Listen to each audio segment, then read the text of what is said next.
So just out of curiosity, does many people get your first name wrong?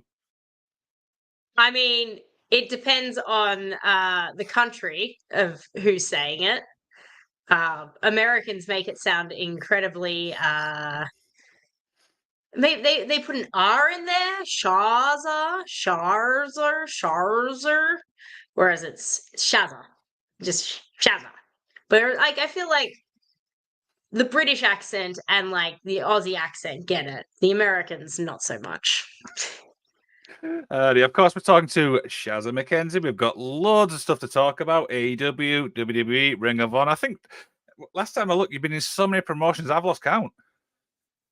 Yeah, I think I updated my resume for 2024, and like, like back when I started my resume, I would have like all the companies I worked for. And then like now it like just says like X amount of companies in this country, X amount of companies in this, and it was like something like 70 something promotions, or maybe 80 something promotions in the United States, which is insane considering I've technically only lived here less than 12 months right now. And I've wrestled in like all 30 states and like just crazy things, crazy things. But you know, I like to get around. I like to travel. I like to wrestle. I like to do things. We're going Life's to be short. learning, of course it is. We're going to learn all about Shazza McKenzie. But first, intern, roll the intro.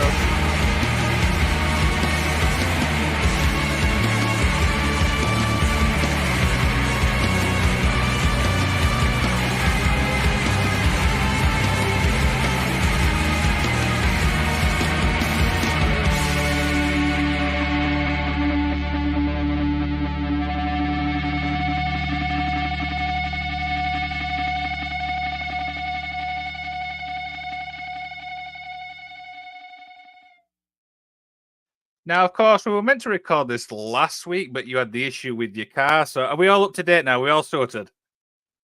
We are all sorted. We have a car. The car is working. So far, so good. No crazy lights have come on. And I had to, I broke down 3.5 hours away from where I live. So I had to then, like, once it got towed to a place over there, I had to then find someone to drive me in the middle of the week, because it can't be on a weekend because the mechanics aren't open on the weekend, to find me on a weekday to drive me. Like, essentially they had to give up 7 hours of their day to just chauffeur me around, essentially. So luckily I got it sorted. But it was not ideal. But also it was very typical. Of course, this would happen to me because everything just always happens to me. We're obviously on Tuesday this week. Is the week going good so far? You know what? So far, so good. We're getting started for the week, but it's, so far so good. It feels like a short week because my shows this week start on Thursday, so I feel like I don't have enough. Like, I'm like, oh no, I'm like, tomorrow I've got to pack my bag and and like Thursday I'm back on the road, and so I'm like, oh my gosh, is my gear clean? Is everything clean? But luckily, I got home, I got that stuff sorted quickly this weekend, so I'm a little less stressed, but we're getting there. Of course. We don't mind a bit of language on the show, by the way. So if it pops out, don't worry about it. I was like, I swear a lot. I forgot about that. But yeah, today's show's obviously about you, really. We've got loads of stuff to talk about. I say this to everyone. If there's something I ask you don't feel comfortable talking about, just say next question, we move on. But you did say you are an open book, so I'm excited for this. Yeah, I'm pretty open about literally everything, unfortunately. To a fault, probably. So let's obviously start at the beginning. So you've been wrestling for, I think it was, correct me if I'm wrong on this, 15 years? Yeah, it's so I started training in 2007. I had my first match in 2008, so I'm coming up on like 16 years of matches, and I'm past 16 years of training, which is insane. That just makes me feel really old, but experienced. What obviously made you want to get into obviously wrestling? Honestly, I saw it when I was like 15 when I saw it. And well, I mean, I'd seen it before because like it was on TV or whatever, but at 15 when I like turned to the TV at a friend's house and I saw Trish Stratus and I went, "Oh, that's the coolest person I've ever seen in my life. Like, she is a hot bitch. and she isn't taking crap from no one, and she's beating ass. Like, I was like, yes. I mean, I also, like, retrospectively, I went back and watched, like, the segment that was the first thing I ever saw in wrestling, and it was actually a Chris Jericho's highlight reel with Trish and Christian. It was like just after, well, I think it was just Trish was in the segment, not Christian, but it was just after Mania 20 where she just turned on Jericho and stuff, and the whole crowd was chanting "slut." And for some reason, I watched this segment as a 15-year-old, and I went, "That's it. That's what I want to be." And then now we're here. I actually remember that segment. It's the love triangle, if I remember rightly. Yep, that's the whole reason I watch wrestling. I love a good love triangle. More love triangles, please. There you go. There you go. So I was looking through obviously your career, and you, like I said, you worked for so many promotions. So I'll pick out a few. WWE 2015 and 2018. How did that all come about? Oh my gosh. The first time was the most, like, random out of nowhere thing in the entire world. I was in Florida. It was a Shimmer. We had Shimmer one weekend, and then we go to Florida in between, and then we had Shine the next weekend. So there was like a group of us over from Australia and like from the UK and all this stuff. And we're in Florida, and we were going to go to the NXT taping that was happening while we were in Florida, because I think it was the first taping that had happened since Jess and Cass had gotten signed, so the Iconics. So we're going to go and like watch them because hell yeah, that's cool. Our friends are there. And then the day before, I guess like the girls had been like, well, hey, like if you need extras, like all these other girls are like in town, and then like gave them a list of everyone that was in town, and they were like, yep, so we want Shazza, Kaylee Ray, and Evie. I was like, what was her? I forgot it, which is Dakota Kai and Alba Fire now. So the three of us went and it was literally at like 3 p.m. the day before. They were like, yep, so they want you at TV tomorrow at 1 p.m. What do you have to wear? And I'm like, literally nothing. So good.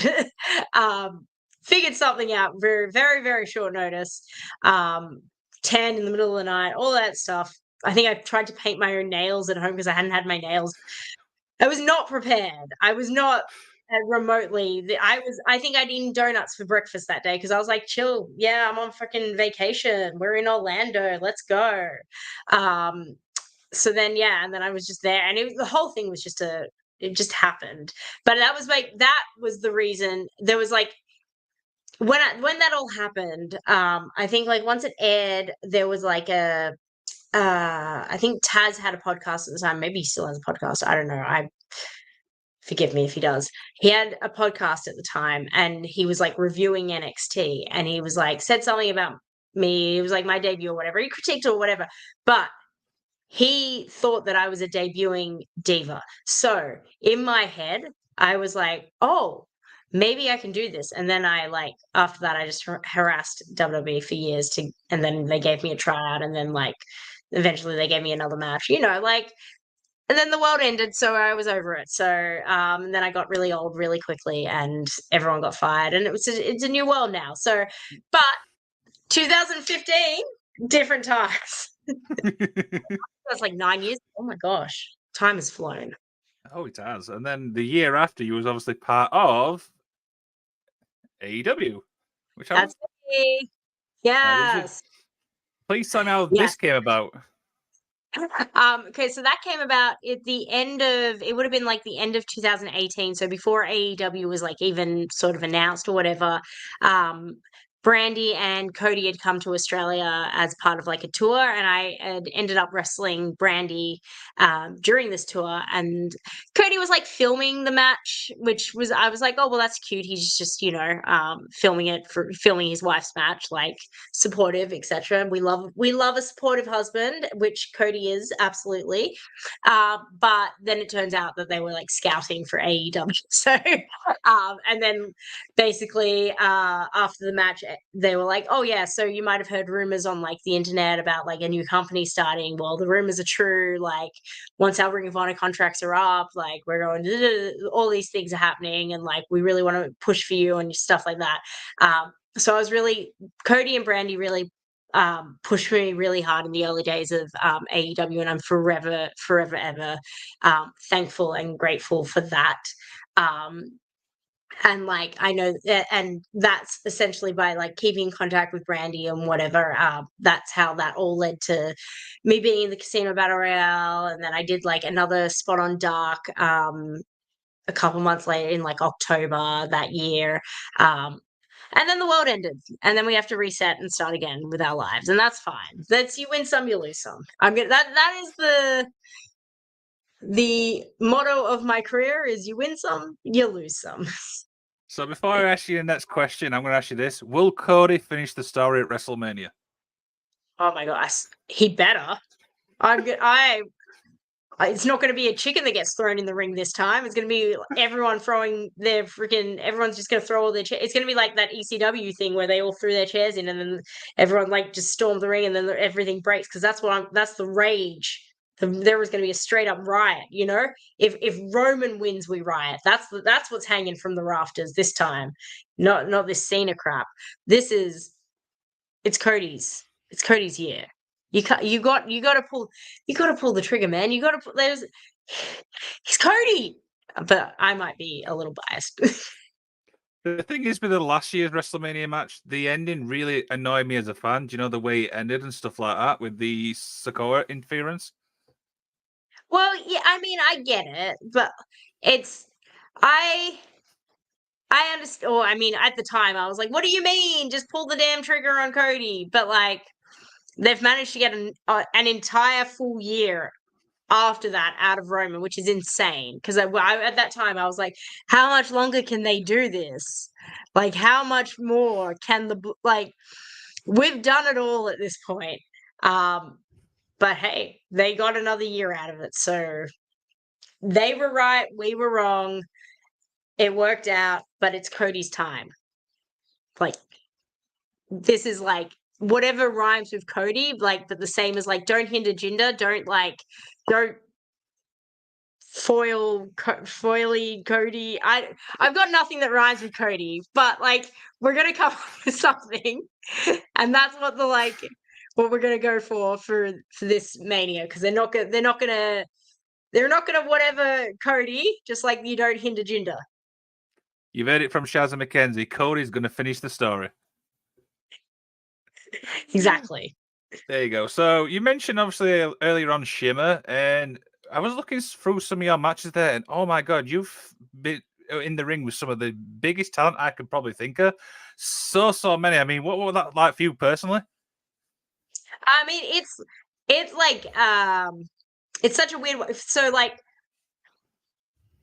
it's like, oh, I've been in the ring with all these like really like talented people that have gone on to do all these amazing things, but like to me, we all kind of just came up together, and like they were my peers, and like it's just really cool to see everyone like go off and do such amazing things from Shimmer. And I think Shimmer doesn't get the well, I mean, I know people that do appreciate and respect what Shimmer did for women's wrestling, but I think like the like more that the just the world kind of changes with like digital media and everything like that. People get further, and like attention spans and stuff, people get further and further away from that, and kind of do forget that like every like like the impact, the knockouts, the TNA knockouts, that all kind of came from, they're all Shimmer girls, like it all like stems from Shimmer, and that like giving women the chance to showcase what they can do as athletes, as professional wrestlers, and not just as eye candy. That all stems from what Prazak and Danger started in 2005, and I'm so blessed that I got to spend so many years of my career in that company, and building my name and working with the greatest, some of the best talents in the world, and becoming the wrestler that I am today because of Shimmer. Definitely. And I would noticed that you was teaming with Vader Scott. Yes, I made my debut at Shimmer teaming with Vader Scott. That was we were training together, and it was like we were about to leave for Shimmer, the very first Shimmer weekend that I did, and Prazak messaged us and he said, "Hey, do you want to team together or do you want to wrestle each other?" And I think we like both looked at each other at the same time. We were like, "Team." Like we knew we were like, yeah, we want a team, because like that would be she'd already debuted, um, and she debuted as a face on the taping before I got there.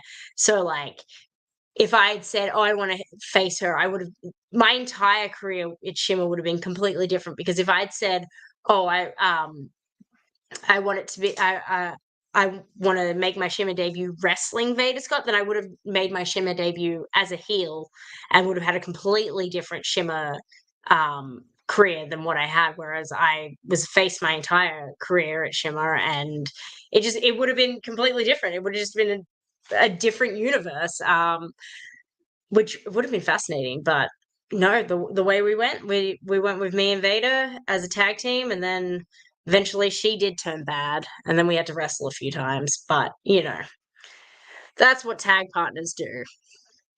Yeah, exactly. So do you prefer face or heel?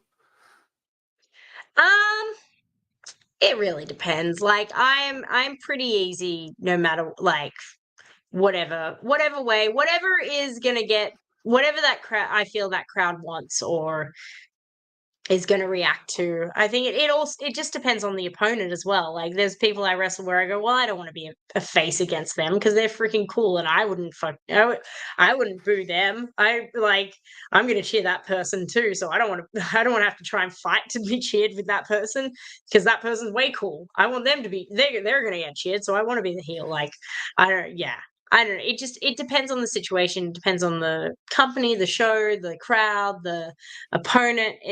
It'll I don't mind. I will do my job, whatever it is that has been asked of me.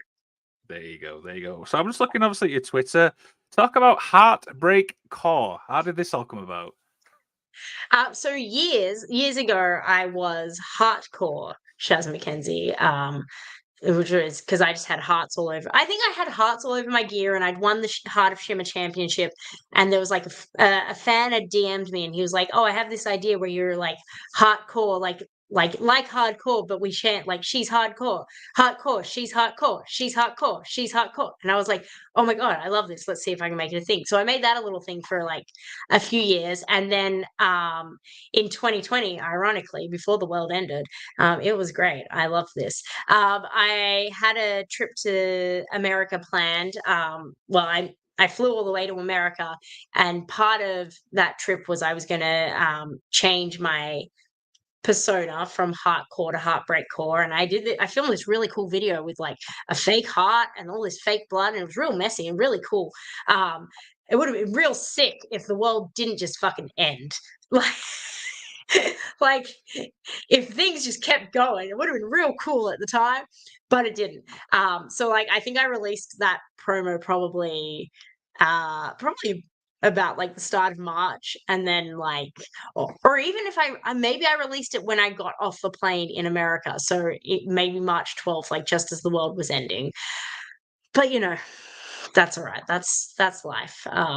It was a whole concept that was supposed to be this like new version of me, and which like is now what I like am or whatever. But the initial concept of it was meant to be a bit more dramatic. Uh, and now it's just kind of who I am as a wrestler. I love the little video you pinned on your Twitter where it says "Bet on yourself." It's like a little nice little message there. What's the situation with that? Oh, so that video, I released that video literally about a year ago. I think it's the 8th of March last year that I released it. I released that video the day that I picked up my visa for the US, the day I knew that 100%, because until that visa was in my hand, I was like, this is gonna get like something's gonna go wrong because something always goes wrong. And even then, I was like, maybe I wait till I land in America because something always goes wrong. But luckily, nothing went wrong. Knock on wood. I'm a lucky girl, and everything's gonna work out. Um, so luck. That was my essentially my big video that I made to my promo that I made to announce that I was, you know, moving to the other side of the world, and now I live on the other side of the world, and it's 3 p.m. I on the other imagine it side of was. the world. It It's like is, 7 a.m. back home. and it's literally 9:20 here in the UK. See? So obviously moving to the US, I mean, I imagine obviously, did you feel nervous in that moving to a different state and stuff? Well, yeah, moving my entire life by myself at 34 at the time. Now I'm 35, but at 34 at the time, to throw away my like I quit my full-time job that I had for 11 years. I left my husband of 10 years. I had to give up my house that I owned, my mortgage. And so I just had a midlife crisis, guys. It's don't recommend having midlife crises, but also I've never been okay with the idea of living a life of what ifs. And I always knew in my heart that if I just needed to be able to get to America legally, live in America, and I knew I'd be able to make it work. And, at least for 12 months, I have made it work. So we'll see how much longer I can make it work for. But for now, we've made it work. And at the end of the day, I was like, well, worst thing that happens, I just go home. It's okay. Like if I have to go home, I have to go home. We'll deal with it when we deal with it. But it's worked out so far. So far so good. Dear. So being from the UK myself, I'm just actually curious. Have you done much wrestling in the UK or even visited the UK?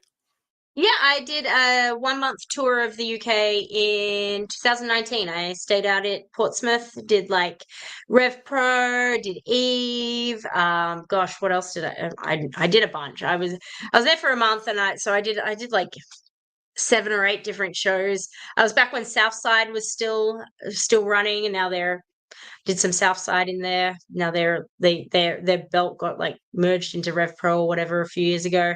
But yeah, no, I did. I had a pretty decent stay in the UK.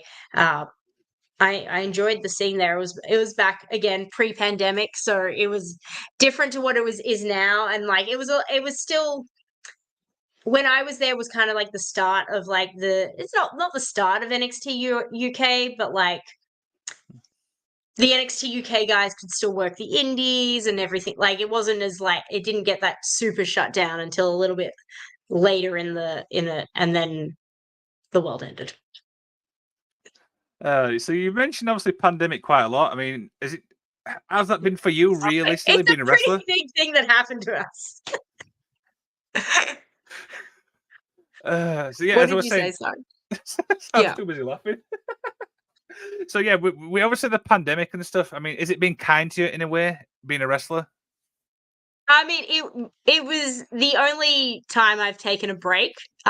So for my body is very thankful because I would not have rested any of my injuries or any of my bits and pieces or whatever had I not been forced to stay in my house for 6 months and then not be able to leave the country for 2 years.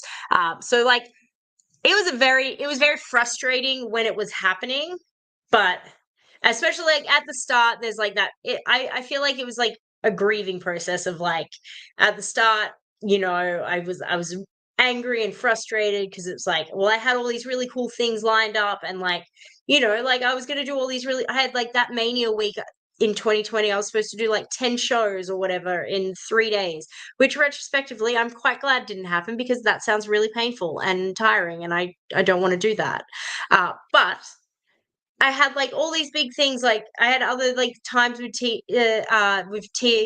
and stuff. Like all these other things like booked and ready to go, and I was gonna like it was gonna be my year 2020. Um, so I was very frustrated at the start, and then like for most of 2020, I'd say I was frustrated because the pandemic looks a bit different for people outside of America, where because outside of America, the pandemic continued for a long time. Whereas when I talk to people about the pandemic here, they're like, "Yeah, oh God, what a rough 3 months," and I'm like, "Homie, what are you talking about? That was 2 years of my life." Like what? So like it like it, the initial like 2020 was very frustrating, but then like 2021, when it was like still going on, I was like, okay, now we have to like redirect our like energy and no more negative energy. We're gonna like put the positive energy together, and we're gonna make sure that when we get out of this, that we're the best we've ever been, and we're ready for like to go guns blazing, and like nothing's gonna stop us. And like the second, so they, I think it was in like October or whatever, they announced that they were going to open the international borders at some point in December, and so like I like within half an hour of them telling us that they were opening the Australian borders, I had flights booked to America for 2022 to like redo the tour that I intended to do in 2020. And then I think the tour that I did in 2022, which I also documented for IWTV for their Life of series as a 2-part series of Shazza Takes America. I think that tour that I did um, I was in a much better mental headspace doing that tour in 2022 than I would have been if I did the tour, mental and physical um space, than I would have been if I did the tour in 2020. So like now like I can look back on it, years later and be like, well, not a good thing that the pandemic happened, but there is positives that I'm able to take from losing that time. Even if it's frustrating, I'm like able to like be like, well, I'm happy that, you know, my body got this time to rest. I'm happy that I was able to do all like just I was able to like focus on life at home for a little while, like because I'd always been go go go go go, and I'd never really spent time in just in Australia and in like so it I'm thankful for the positives that came out of the pandemic. But obviously, pandemic very bad. Lots of people died. Not good. Not saying that's a good thing. Pandemic bad. Please be COVID is real. Absolutely, absolutely. So every interview I obviously do, I do research, and for some bizarre reason, the first thing I see when I search your name is you and Sean Ross Sapp. How the It's hell did all this come about? oh my gosh. I think it actually does stem back to 2020. Because I'm pretty sure so Mania Week 2020, he had messaged me to do like an interview or whatever during that week. He was like, "Oh, we're in Tampa, let's do it." And I was like, "Oh yeah, of course, easy, no worries." And then at some point, I'd made a joke or something about wanting to go through a door because I'd never been through a door, and I don't know if you've seen American indie wrestling, but they love going through doors, not tables, doors. Very specifically, had to be a door. Um, Turns out it's because they're super cheap if you get them at Habitat for Humanity or whatever. Not that's why they use doors instead of tables. Um, but I'd made some joke about wanting to go through a door, and then at some point we were bantering on Twitter, I guess, and like he was like, "I'm going to put you through a door," and then somehow turned up into us being a giant fight. And so for like the whole time I was in Australia during the pandemic, we had this little bantering beef, and then like even then I like came to America and in 2022, and then during the clusterfuck at spring break at Dallas Mania Week, we were both in the clusterfuck and we were supposed to do a little spot together, but then it got um, Maven messed it up because Maven came and said, "Wow, Shaz, you're amazing," and I said, "Wow, Maven is raising my hand," and I F Sean Ross Sapp. I'm going with Maven. Whatever this man wants, I'm doing because Maven's my favorite wrestler. So which once I explained that to Sean Ross Sapp, he was like, "Oh, okay, yeah, well that's fine." But he like it went into an internal panic because he had intended to come out and cut a promo on me when he came out for his entrance, but Maven took me backstage and I went, "I'm going with Maven." Like, so he had to like panic and rethink whatever he was going to say on the microphone as he was coming out, because like as I was walking back, he was walking out, and he was like, "What the fuck? You're supposed to be out there." But sorry, Maven brought me back. So that we had that little interaction, and then I think I don't know when it was decided that that we were doing the actual match, or like when the match was actually decided. I don't remember the exact like time that conversation happened, but I think at some point someone was like, "Oh, would you mind like would you wrestle him?" And I was like, "Well, yeah, of course." Like, one, I knew that he was a previously trained wrestler, but like also even if he wasn't, I'm experienced enough and competent enough in my own abilities that I think I would have been able to keep both of us safe. Um, because I've been doing this for a while, and I think like that there was a lot of white knights being like, "Wow, Sean Ross Sapp is like taking liberties, and he's just trying to touch this female wrestler." Well, all these really people went real messed up because people be crazy, but uh, it was always going to be fine. I don't remember when it actually got put together, and I just remember we did a show. We did the Squared Circle Expo last year in April, and he attacked me after my match. And then I knew that we weren't having a match until December, and he kept asking me to come to wherever he lives in the middle of whatever. He doesn't live that far away from me. He lives like 4.5 hours away from me, or 5 hours, I think. He kept asking me to come and train, and I never did because I'm busy. and I couldn't find the mental capacity to drive that far just to train. But we made it work, and I looked after him, and now every single day I open Instagram and someone is still liking or commenting or saving the little sorry, saving the little reel of the little atomic drop that he gives me where it hurts his knee because my ass is so big. Oh my god.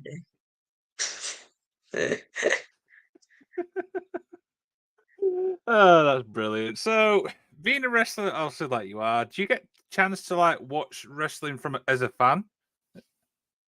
I try to watch all my friends' matches and stuff. Like I try to watch as much of the shows when I'm at the shows as I can, given that unless I'm in some sort of anxiety induced panic, which is a regular occurrence as well. I do also freak out and panic and get stressed before every time I wrestle. But I try to watch a lot of wrestling, like the shows that I'm at. And as a result, I don't watch as much like at home. I used to watch it a lot at home and stuff, and I still, if I have the time, I do. Um, but like I just don't have the time, or like I've spent so much of my life at wrestling and watching wrestling that I don't want to also do it at home anymore, which I don't like, because I do love watching wrestling, and when I do watch it, I am enthralled in it as a fan. I never watch it to critique it, even when I'm watching the shows that I'm on. I'm watching because I'm a fan of wrestling and the stories and the everything. Yeah. I don't know why I'm yawning. It's 3 p.m. You're the one that's nighttime. Yeah, so a few more questions as we begin to wind down. So you mentioned obviously You're Shimmer fine. earlier. You mentioned Shimmer earlier on, obviously all these like talent you work, but is there any talent out there you'd like to work with? Um, Deanna. I've wrestled Deanna in a triple threat. In 2018, it was me, Deanna, and Indy Hartwell in Australia. And the match was fine or whatever, but she was just really sick on the day, and I've just been so adamant that I reckon me and Deanna would have an absolute, like, you give us like 10 to 12, we'll have a little sneaky banger for you, if someone actually lets us one day. It seems to be getting less and less likely as the years go on. When she was like a free agent for like 5 minutes, I was like, fine, and then I was like, fine. What about promotions? What about promotions you'd like to work for? Any which stick out for you? I think I'd like to tick off TNA, obviously, because it's TNA. And so, like, I'm a wrestling nerd. And really of the like big ones, it's the only one that I haven't ticked off yet because I've done WWE, I've done AEW, I've done Ring of Honor, you know, I've done most of the major indies, I've done Progress, I've done GCW, I've done Prestige, I've done West Coast Pro, I've done Revolver, I've like, I've done a lot of the like the goods, the high profile things. So TNA, it is the illustrious one that I am missing, and we'll get there one day. What do you think to the rebrand? Do you know, since obviously January they went back to TNA?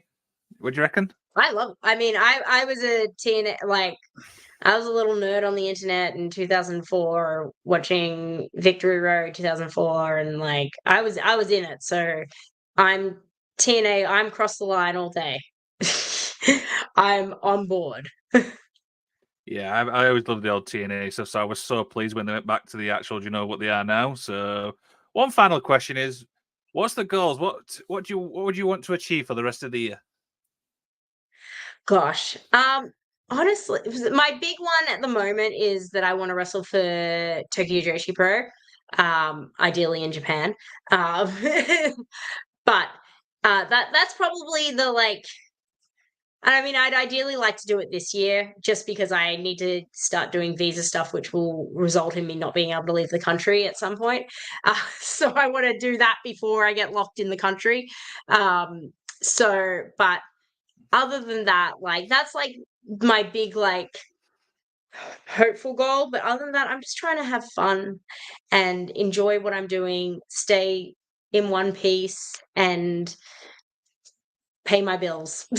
I just want to be able to pay. I just want to keep being able to pay my bills and keep on. I just want to stay happy. I just want to stay living the life that I'm living now, which isn't an exuberant life, but it's a chill life, and it's okay. Like I would like to.